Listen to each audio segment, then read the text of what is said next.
The day she discovered her son would be born like her was the day the silence seemed louder than any scream.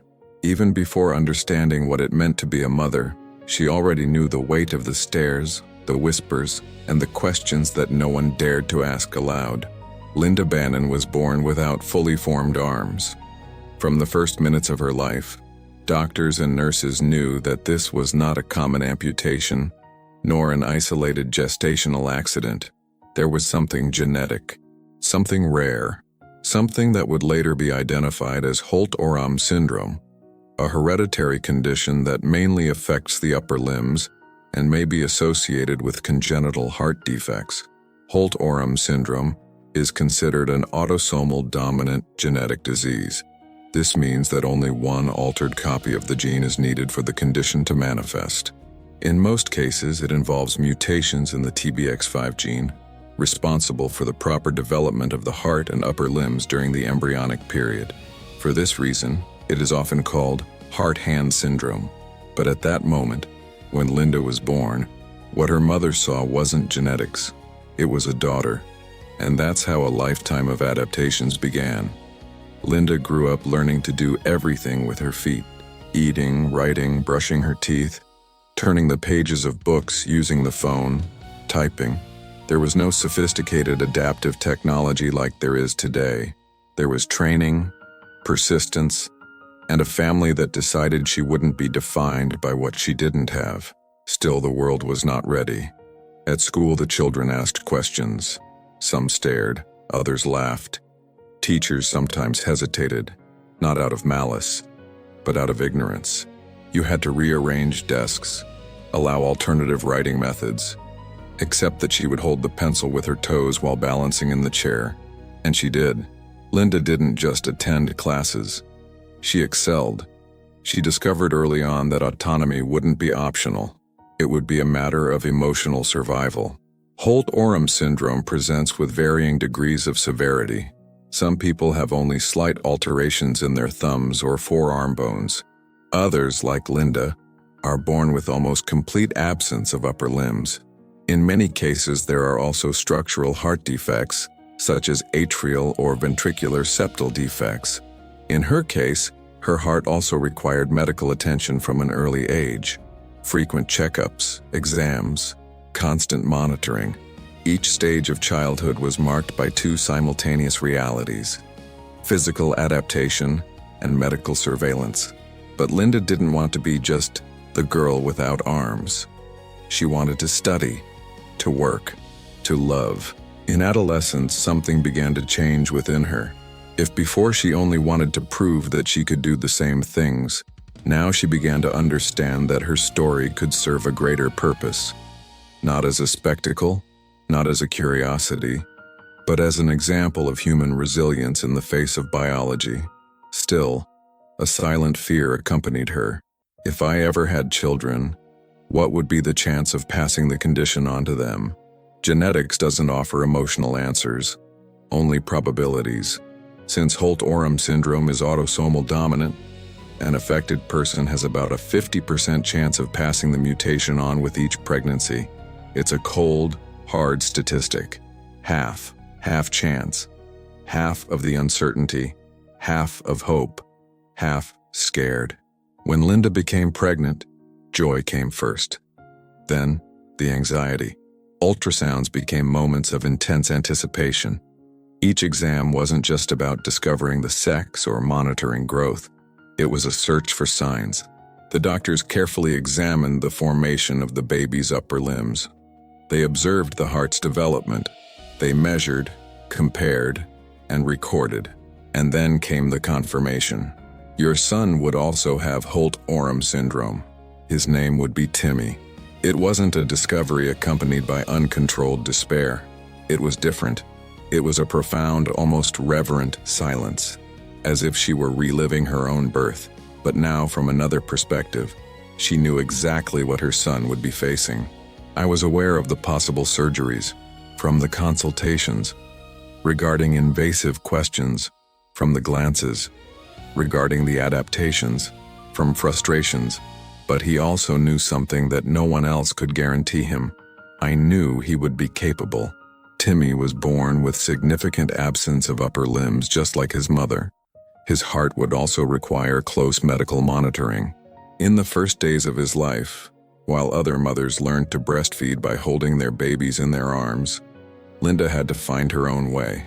Using her feet, with balance and precision honed over decades, she held her son with a delicacy that defied any external expectation.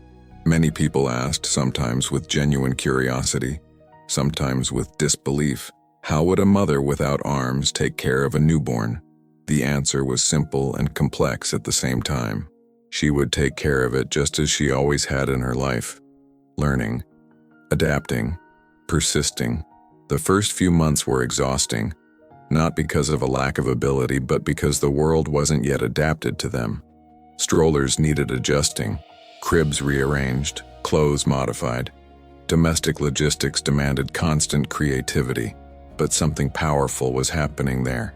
Timmy grew up watching his mother use her feet naturally. To him, it wasn't extraordinary. It was normal, and this normalcy would shape their identity. While experts explained the condition as a mutation in the TBX5 gene, as an error in embryonic formation between the 4th and 5th week of gestation, as a rare alteration that occurs in approximately 1 in every 100,000 births, inside that house the story was different. It wasn't about a genetic defect. It was about genetic adaptation. It wasn't about absence. It was about presence. Linda began documenting her experience. Writing was part of who she was. Using her feet on the keyboard, she recorded thoughts about motherhood, about inclusion, about how society often underestimates different body types. She understood that the disability wasn't just physical. Often, it was the social structure that did not provide for alternatives. Timmy started to grow, and with it, new questions arose.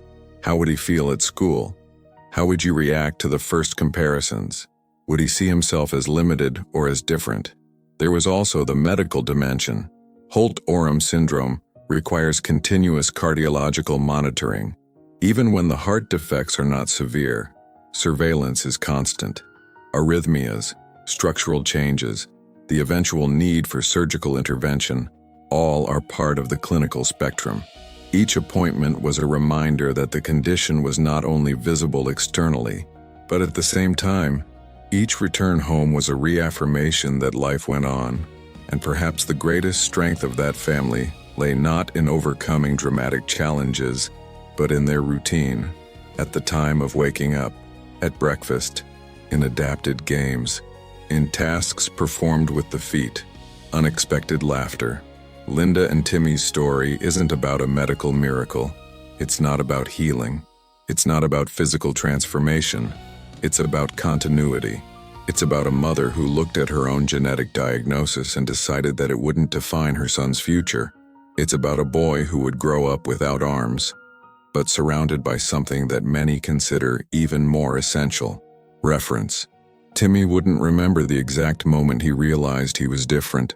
For him, the difference didn't begin in the mirror. It began in the way others looked at him. Inside the house, everything followed its own logic. His mother used her feet to cook, type, pick up objects, open doors. He did the same, even as a small child, trying to imitate her movements with curiosity and naturalness. There was no strangeness. There was learning. But the outside world operated at a different pace. The first big test came when Timmy started attending school. Even before the first day of school, Linda had already spoken with the administration. She explained her condition. She talked about Holt-Oram syndrome. She mentioned the importance of small, simple adaptations, such as proper desk positioning, freedom to write with her feet, and extra time for certain activities. She wasn't asking for privileges. She was asking for access. The school staff, as is often the case with rare conditions, showed goodwill but also insecurity. Not all teachers had ever interacted with a child without arms, nor did they all know how to react to the other children's questions. And then the questions came. Some were straightforward, others whispered. Some were driven by curiosity, others, discomfort. Timmy learned early on that his response shaped his environment. When someone asked, "What happened to your arms?" he might shrink back. He might get annoyed. He might remain silent. But often he would answer simply, "I was born this way." This seemingly ordinary phrase carried a silent power. It disarmed theories. It eliminated assumptions of accidents. It put an end to dramatic fantasies. He was born this way. Holt-Oram syndrome, from a medical standpoint, manifests in various ways. Some people only present with bone abnormalities in the thumb or radius. Others have an almost complete absence of upper limbs. The spectrum also includes possible congenital heart defects, such as atrial septal defect, ventricular septal defect, and electrical conduction disorders of the heart. Timmy, like Linda, required regular cardiological checkups. Appointments became part of the school routine. Sometimes he left early for exams. Other times he needed to miss school for more detailed evaluations. Each trip to the hospital brought a mixture of vigilance and relief, because up until that moment, his heart had remained strong enough to keep up with his energy. Meanwhile, life went on in the schoolyard. Running without arms required a different kind of balance. Falling meant learning to protect your body in a different way. Climbing on playground equipment demanded strategy, but children have something that adults often lack: immediate adaptability. Soon, his classmates began to see beyond his physical absence. Timmy participated in games, invented pranks, laughed loudly, and competed. His presence ceased to be an enigma and became part of the scenery. Not everything was simple. There were difficult days. There were days when some comments went beyond curiosity and became cruelty. Days when he came home quieter. Days when the burden wasn't physical but emotional. At those times, Linda didn't offer heroic speeches. She offered truth. She recounted how she had felt that way before as well, as I had already faced stares, as she had already doubted herself. And yet, it continued. He didn't romanticize pain. He didn't deny the difficulties, but he also didn't allow them to define the narrative. At home, autonomy was constantly practiced. Dressing oneself, tying your shoes using adapted techniques, open packages, handling electronic devices. Technology was beginning to offer new possibilities. Tablets and touch-sensitive keyboards made tasks that previously required more physical effort easier. Still, the greatest instrument of independence remained practice. There is an important aspect to the experience of people with rare genetic conditions: the construction of identity. For Timmy, there were two possible references. He could see himself as an exception, or it could be seen as a continuation. The fact that her mother shared the same condition changed everything. He wasn't the only one. He wasn't the first. He wasn't experiencing the unknown. There was someone who had already gone through each stage before him, and this profoundly altered the perception of the future. While many families face a Holt-Oram diagnosis with utter uncertainty, Linda already knew the way. She knew that, despite structural limitations, life expectancy could be normal when heart problems were properly monitored.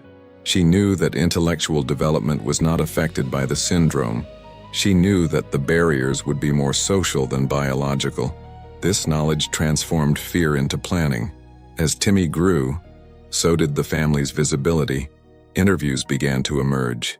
People wanted to understand what daily life was like, how a mother without arms cared for a child who also had no arms. The question, repeated countless times, revealed more about society than about them, because the answer was always in the small, everyday scenes. She helped him with his homework. He helped her reach higher objects. They both found creative ways to accomplish simple tasks. In that household, disability was not synonymous with incapacity. It was simply a biological fact with which they lived. But there was a delicate point. Adolescence was approaching, and with it, new layers of complexity: self-image, relationships, independence, professional expectations. Timmy was starting to ask deeper questions. He was asking about genetic inheritance, regarding the possibility of one day also transmitting the condition, about how the mother dealt with her own youth, and Linda responded with the same honesty that had always guided her life. He explained that Holt-Oram syndrome follows an autosomal dominant pattern, that if he ever wanted to have children, there would be about a 50% chance of passing on the mutation. He talked about genetic counseling, about medical advances, about informed choices, but he also talked about something that doesn't appear in clinical manuals. He was talking about dignity, because living with a rare condition isn't just about surviving the diagnosis. It's about building your own narrative within it. And perhaps the greatest challenge wasn't physical, it was psychological. It was about learning not to internalize the limited perspective of others. It was about understanding that body diversity is not a manufacturing defect. It's part of human variation. Timmy was beginning to discover his own interests, areas in which he excelled, skills that didn't depend on arms, talents that went beyond mere adaptation. The question that once dominated the atmosphere, how will he manage it, was beginning to be replaced by another. How far can he go? When their story ceased to be just a family affair and became public, nothing changed within their home. But everything changed on the outside. Invitations started pouring in. Producers wanted interviews. Journalists requested detailed accounts. The interest wasn't just medical, it was human. How could two people with the same genetic condition build a functional, active, and emotionally stable life in a world designed for different bodies? It was in this context that Linda's story gained even more visibility, especially after appearances in television reports including the program 2020. The exposure brought the family's story to millions of homes. But visibility is a double-edged sword. On one side, messages of support emerged. People with rare disabilities wrote saying that for the first time, they were seeing real representation. Parents of children newly diagnosed with Holt-Oram syndrome found hope in realizing that autonomy was possible. On the other side, there were insensitive comments, intrusive questions, simplistic assumptions. The internet amplifies everything, including ignorance. Linda had to make a conscious decision, how to present her story without turning it into a spectacle. She chose the information. In interviews, he clearly explained what Holt-Oram syndrome is. He talked about the mutation in the TBX5 gene. He explained that the formation of the upper limbs occurs in the first weeks of gestation, when any genetic alteration can impact the development of the bones of the arm, radius, humerus, and even the structure of the hand. He also made a point of clarifying that the condition does not affect cognitive ability, that intelligence, creativity, and sensitivity do not depend on the presence of upper limbs. Timmy, now older, participated in these conversations with surprising maturity. He didn't see himself as a victim. I also didn't want to be treated like a hero. I wanted to be seen as a person. This distinction is important. Often, stories of disability are told from two extremes: absolute tragedy or almost mystical overcoming. Linda always rejected both labels. Their lives were made up of routine: to wake up, to study, to work, fulfill your responsibilities, to laugh, to get frustrated, plan. None of this is extraordinary. What is surprising is simply the body that performs these actions. Adolescence brought new emotional challenges for Timmy. His body changed, his social awareness expanded, and his desire to belong intensified. He began to realize that despite the acceptance built in childhood, the adult world has more complex layers. Public interviews required exposure. Photos were circulating online. Comments were coming from strangers. Some called him an inspiration. Others reduced it to a genetic condition. Linda talked to him at length about identity. She explained that Holt-Oram syndrome is part of their story, but it's not the whole story. That a genetic mutation explains the physical absence of arms, but it doesn't define character, ambition, or the capacity to love. From a medical standpoint, cardiac monitoring remained a priority. The syndrome may be associated with structural defects in the heart septum or alterations in the heart's electrical conduction, which can lead to arrhythmias. Periodic examinations ensured that any changes were detected early. Each normal result was celebrated in silence. Because living with a rare genetic condition means living with statistical uncertainty. But as the years went by, it became clear that the biggest challenge was not clinical. It was a social event. Timmy began to think about his professional future. What paths would be open? What doors would still need to be adapted? He watched his mother, who had become a writer and speaker, using her feet to type with impressive speed. She transformed her own experience into a tool for impact, not as a showcase of suffering, but as an awareness platform. In her lectures, Linda explained that disability is not synonymous with dependence, that autonomy can be built with training, technology, and above all, a change in social mindset.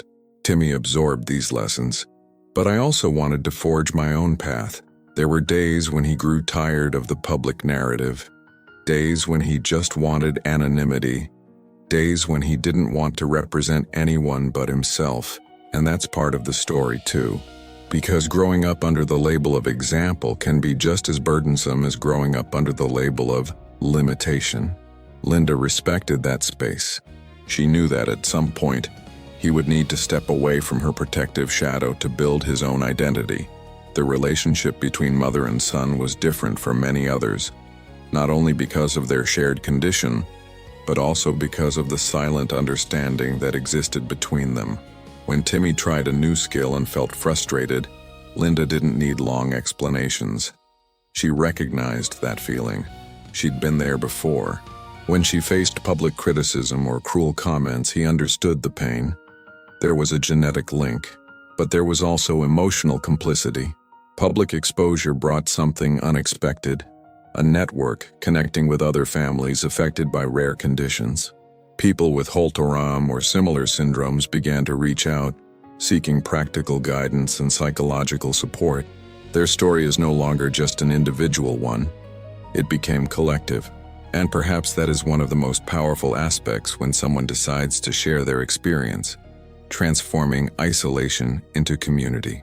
As Timmy progressed into adulthood, the question that lingered at the beginning of the story, how will he live, no longer made sense. He was already alive, studying, planning, building relationships, designing the future. Genetics had designed the body, but the choices were shaping destiny. Maturity doesn't arrive all at once. It is built on silent decisions. When Timmy officially entered adulthood, the question ceased to be about physical adaptation. He had already mastered that. He knew how to cook using his feet. He typed quickly. He managed electronic devices naturally. He carried out household chores without constant assistance. The question now was complete social autonomy. Work, relationships, financial responsibility, emotional independence.